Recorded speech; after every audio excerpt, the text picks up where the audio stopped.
Okay, welcome. I'm just going to do a quick video on a condition assessment of this timber frame. Hopefully you can hear me. There's an aeroplane going over right at the same time. But we've got a nice early 17th century timber frame building. It's got a rear wing on the back here. This is a really older bit. There's some more modern extensions down the other end. But this is mainly on the condition aspect. So this originally had lightweight infill panels. Most of the infill panels have now been replaced with solid brick. Again, by and large, half brick thick. And it's been quite a lot of restoration work done on this in the past. Within the last sort of 10 years or so, and this gable end, which faces southwest, has received most of the past deterioration, repair, and you can see quite a lot of modern steel straps and some older iron straps to the framing to reinforce some of the joints. But obviously one of the big things you get with in terms of rot is you are faced with a conundrum of how to repair it, and obviously it will depend on the extent of the rot and the actual position of it. Now here this is a sort of classic case of initial appearance would seem that the timber frame is actually pretty good. It's obviously a bit wonky in places, but in terms of structural movement, there's sort of not been anything recent. Once you actually start getting close up, you actually realise that quite a lot of the past timber repairs, for example, here, you got a nice iron strap, but you can see a sort of shiny appearance here to these timbers, and perhaps you can see it more here. And actually what that is a resin, a very hard resin filler. So there's obviously been some rot, some rain has been getting here, so getting into this joint here. This brace isn't in the original position anyway.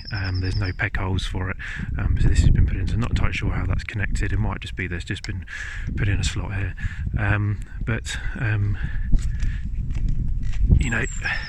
Then you start poking around, and actually, so there's the resin on the joint. Actually, from the outside, looks pretty good. Then you start, and I haven't put much pressure on that, but actually, you've lost that much of timber there. So that's a 100mm just in one position, and once you start looking, it's a similar sort of situation here. So we've got, I mentioned that one, that's got filler all around it, both sides, and as we go up, this tie beam here is pretty much got it all the way along it. Can't actually reach that tie beam from a ladder really, not from my telescopic one, so question mark, that tie beam is bulging out a little bit. And then again, same situation over here. Then we go around the front, so we've got, again, that's that steel strap which is going right around that corner connecting into this bay post here, fairly narrow bay on the end here. And again, actually this elevation isn't as bad, it's a little bit more sheltered compared to the right hand gable, so it's not going to get the brunt of the weather as much, and by and large is in a better condition.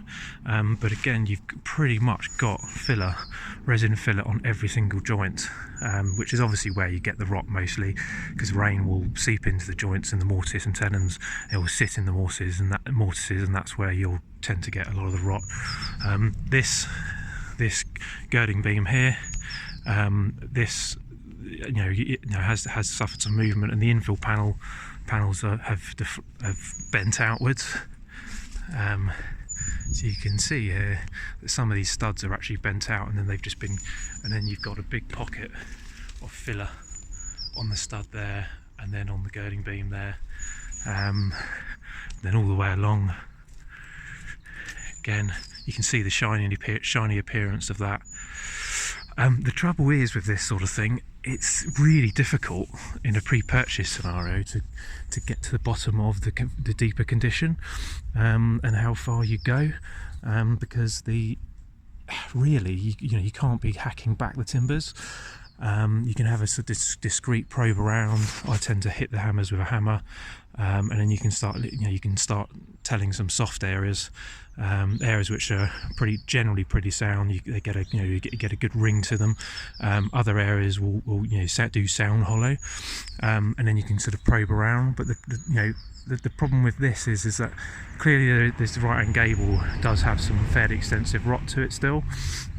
I mean, the rest of the timber frame, as far as I can make out, actually isn't too bad. But the problem is it's always going to come with a caveat that generally resin filler of this nature in conservation work to timber frames doesn't really have a place much anymore when used externally on exposed timbers. It can be used in situations internally where it's protected and you perhaps can't do a traditional carpentry repair.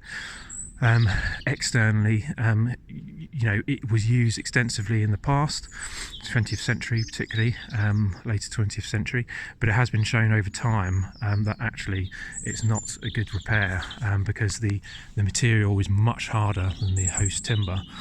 It traps moisture because moisture can't evaporate from behind. Rain will always get in behind it. It's just a fact that that will happen, plus internal moisture. And basically you end up the rot will just continue behind and adjacent, which is what's happened obviously on this front gable. You would imagine when they put that filler in, they would have dug out all the rot, and then they would have dug out all the rot on that section back to the sound timber, and then filled it all. So the fact that you've got deep pockets of rot either side of it would to me suggest that rot's been continuing since that repair's happened. Otherwise they would have just filled it. So this is the problem. So in terms of if you're buying a property like this, the tricky thing is that whilst most of the timber framing is probably functioning, it's not moving, there's no signs of movement, cracking, that sort of thing, the long-term preservation of the building is now under question, because a lot of the frame will be deflecting, will be rotting, and so it's going to have to.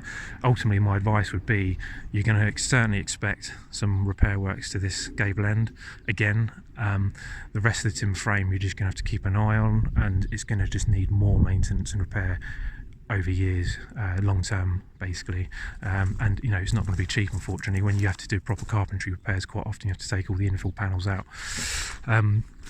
Also, just as a side factor,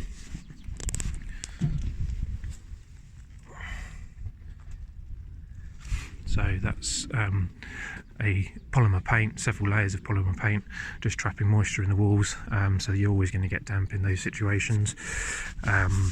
That really needs to be stripped off just to improve the conditions inside. And just a little extra feature. So we've got there's an old chimney stack. This used to be an old chimney stack here. It's now been truncated, removed. You've still got the big breast left, but the point just needs repointing. But nice example of some hot mix and lime mortar originally used in the mix. There you go, got the old unslaked lime inclusions in there. So when this gets repointed, obviously it does need repointing. Pretty eroded here. Really they need to be matching that mortar and not be going down the natural hydraulic lime route. And and you've got a nice stair vise on the back here. Look at that, lovely. Leaning a little bit, but absolutely fine.